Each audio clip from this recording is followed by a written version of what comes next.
concede para utilizar desta tribuna. Senhoras e senhores senadores, quando assumi este honroso mandato de senador, em fevereiro deste ano, afirmei da tribuna que uma das minhas preocupações e, consequentemente, luta nesta casa seria o trato da questão indígena, sobretudo com enfoque especial ao meu estado, Mato Grosso do Sul. Lembro-me que citei as minhas origens, eis que o meu sangue tem traços da nação terena, provindas da minha descendência materna. Honro-me disso. Disse também que em outra parte provinha de desbravadores mineiros e paulistas que exploravam as terras dos campos a perder de vista na região da Vacaria, também em meu estado. Afirmei ainda que, em razão do que me transmitiram meus saudosos pais, deveria ter como uma das missões nesta casa procurar que indígenas e não indígenas reencontrem com aquele passado de plena harmonia, convivência pacífica dentro do habitat que construíram. Diante do que está acontecendo, tristemente acontecendo, e atribuo em grande parte a omissão e enfatizo a ominosa ação do governo federal via FUNAI, que compactua com o objetivo de entidades que se intitulam fraternais, porém que instigam o ódio e o fratricídio. A questão indígena continua conflitosa e não sou exagerado em afirmar, poderá chegar a um clima que nem o derramamento de sangue conseguirá restabelecer a vida harmônica do passado. Esse sangue que poderá ser derramado não honrará a nenhuma das partes. Depois de tantas tentativas pelo chamamento das responsabilidades do governo federal, por pronunciamentos contundentes realizados não somente por mim, como pelos meus eminentes senadores e amigos Valdemir Moca e Delcídio Amaral nesta casa, e pelos deputados Reinaldo Azambuja e Luiz Henrique Mandetta na Câmara dos Deputados, pelas manifestações de representantes de produtores rurais de Mato Grosso do Sul, como a FamaSul e a AcriSul, e pela solidariedade sempre presente do governador André Putinelli.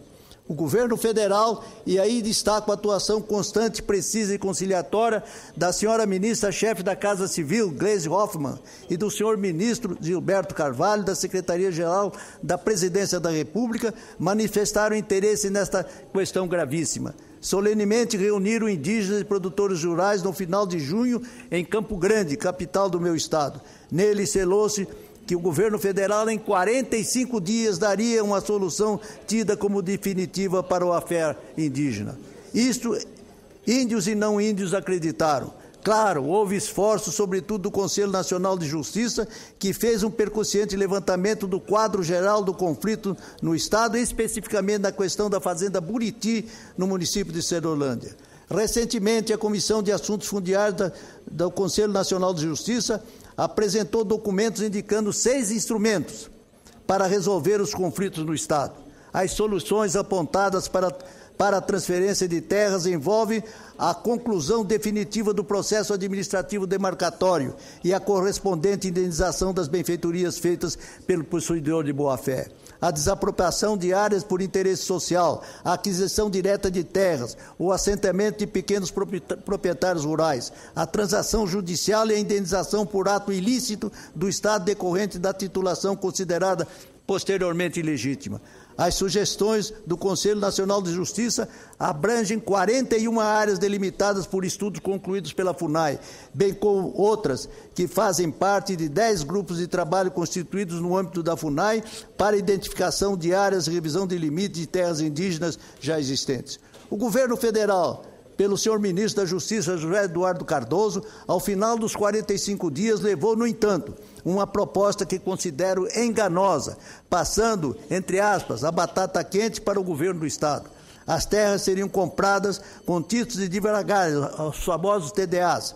Claro que não houve acordo. O governador não é bobo e evitou pisar num terreno liso e escorregadio da enganosa proposta. Parece-me, por todos os ângulos que vejo, que o governo federal está repetindo aquele episódio vergonhoso de Pilatos, lavar as mãos e entregar aos sacerdotes da intriga para que simule o conflito. Resultado, pergunto, os indígenas continuam a invadir as terras num flagrante desrespeito à lei. Os produtores rurais, de seu lado, começam a se prevenir e ameaçam tomar posições radicais com todo o direito de cidadãos lesados, caso não haja uma definição real e concreta até 30 de novembro deste ano. E aí, só Deus sabe o resultado. Minha missão, senhores senadores, como a dos nobres parlamentares da bancada de Mato Grosso do Sul, continuará a ser a da busca do entendimento para a conciliação, através do respeito à lei e à ordem. Um exemplo é a proposta da emenda da Constituição apresentada recentemente pelo deputado federal Fábio Tradi, do PMDB, que proíbe demarcar áreas indígenas quando invadidas ou ocupadas ilegalmente pelos índios, como ocorre com as áreas destinadas a fins de reforma agrária. Dessa forma, o deputado entende que o processo de demarcação ocorrerá sem danos à propriedade, preservados os bens jurídicos como via e integridade física frequentemente atingido pelos conflitos. Vamos insistir para quem tem a faca e o queijo na mão, ou seja, o governo federal, use o tempo que tem para agir, a fim de que os princípios constitucionais do direito de propriedade, do marco temporal estabelecido por decisão do Supremo Tribunal Federal, sejam respeitados e a paz, a ordem e a conciliação sejam restabelecidos como primado da convivência fraternal entre meus irmãos índios e não índios em meu estado de Mato Grosso do Sul. Aguarda-se, senhor presidente, uma manifestação em breve do Ministério da Justiça contra as mudanças da demarcação de terras indígenas. Aguarda-se também, porque anunciada, uma solução do governo federal para resolver os conflitos na região de Sidrolândia e Mato Grosso do Sul, especificamente no tocante à chamada Gleba-Buriti.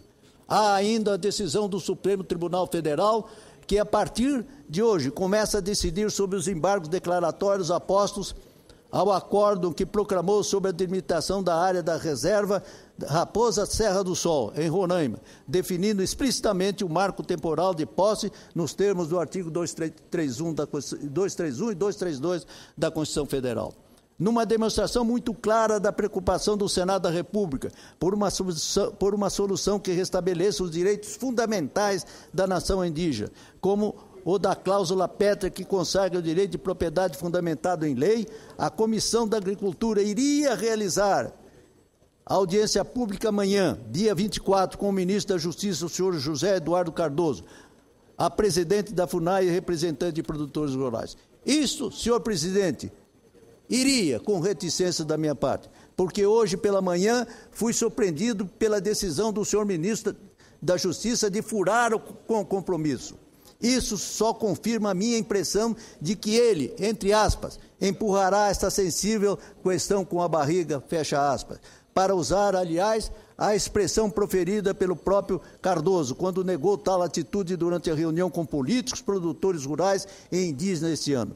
Sua atitude agora de cancelar a participação em reunião agendada com muita antecedência, isso foi em maio, revela, sem dúvida, o que sempre pensou e a maneira como age, ou seja, empurra com a barriga o problema.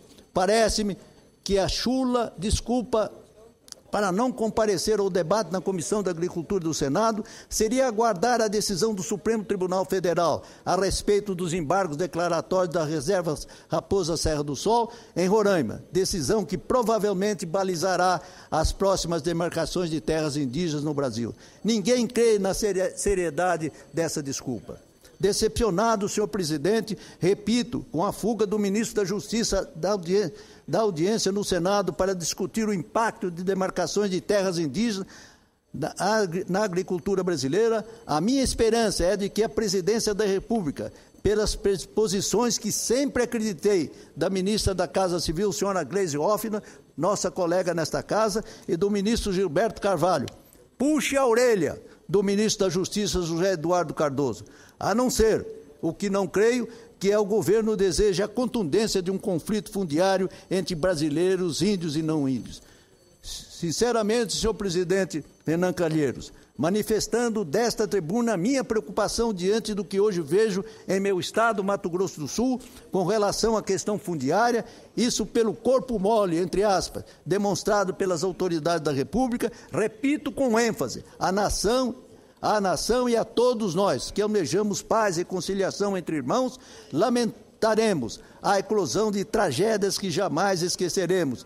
Triste página a ser registrada em nossa história. Muito grato, senhor presidente Renato Calheiros, pela oportunidade que me oferece. É o que eu tinha a dizer, senhores senadores. Agradecemos a Vossa Excelência. Eu concedo a palavra ao senador Flecha Ribeiro. Em seguida, nós começamos.